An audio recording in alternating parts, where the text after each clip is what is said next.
The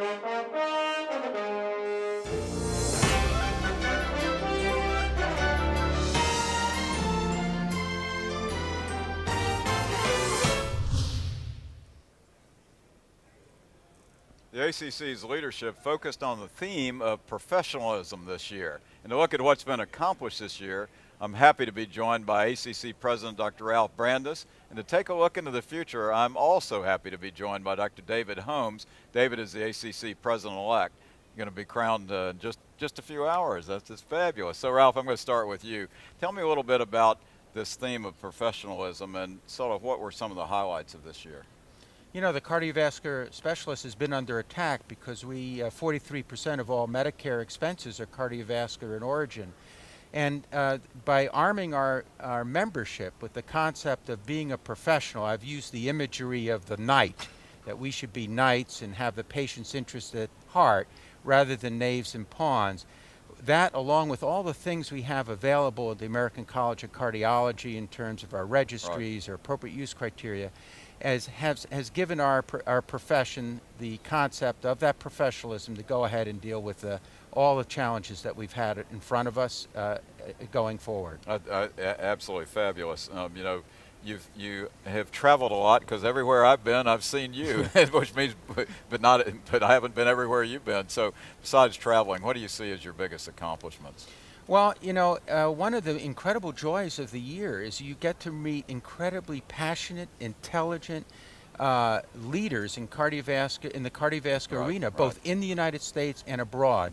And one of the privileges of being serving as president is you be able to look at their talents and skills and try to put those skills into areas of the college in the spirit of their own volunteerism. An incredible honor. Well, you've done a really good job, a fabulous job. I mean that sincerely. I know when you came out to the Georgia chapter meeting, it was really fun to have you there. And I can imagine that interaction with chapters both in this country and then internationally is fun. It is fun. And you learn a lot. So you're getting ready to pass the baton to Dr. Holmes, or pass something to Dr. Holmes. So what would you tell Dr. Holmes? What's your advice for him? He doesn't need any advice, but what's your advice? That's exactly what I got to say. David has a lot of experience related to leadership roles in the past, and he'll do an incredible job for the college. My genuine advice is try to get sleep and exercise and eat right and have a good sense of humor as you meet all the colleagues around you and doing forward. And the college really is blessed to have David take over the leadership. Yeah. David, I'm thrilled you're going to be president. I mean that sincerely. I've known you as a colleague, and you're a fabulous physician. You'll be a great leader. What do you see as the college's greatest strengths? Sure, I think the college's greatest strengths are the people at all levels within the college. So Ralph has talked about this being the year of the professionalism. The college is chocked full of professionals at all levels, from the staff at the Hart House, which is magnificent, to the volunteers in a worldwide group of people who are professionals, joined as a healthcare team by CCAs, by administrators, the works. We are filled with professionals who believe in professionalism.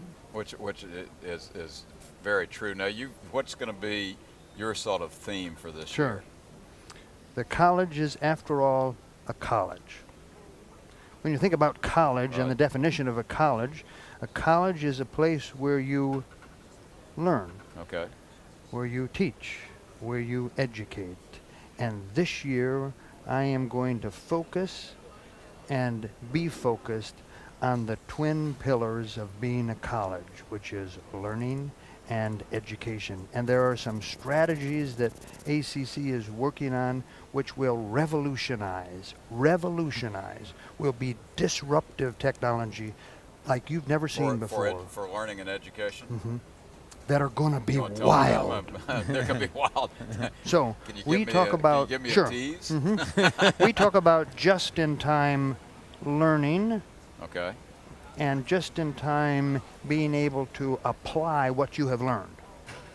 The technology that is going to be showcased in a year for you to interview people about is going to be technology that allows you, the physician, to receive a consult say the consult is a 60-year-old person and you are wondered, the primary care physician or your colleague says, could this person have myocarditis? Right. And you say, gosh, I'm not sure exactly how to spell myocarditis.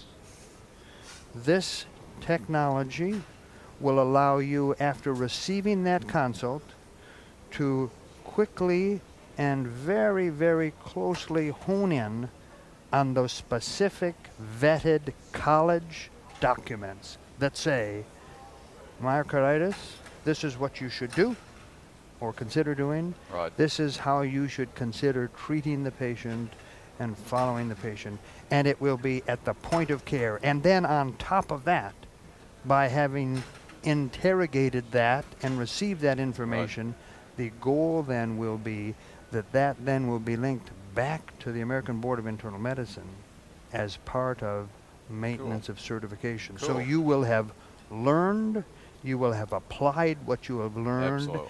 and you will have received credit for having learned and applied what you learned. Fabulous. Fabulous. I think this concept that David and his colleagues, Rick Nishimura and the college related to science and education has taken on is huge. The concept of taking our clinical practice guidelines and applying them directly at the point of care using embedded clinical decision support goals and getting education credit for it is ideal. That's, It's yeah, ultimate very member unique. value and, more importantly, patient value. Yeah, it's going to give excellent patient Correct. care. Yeah. Well, Correct.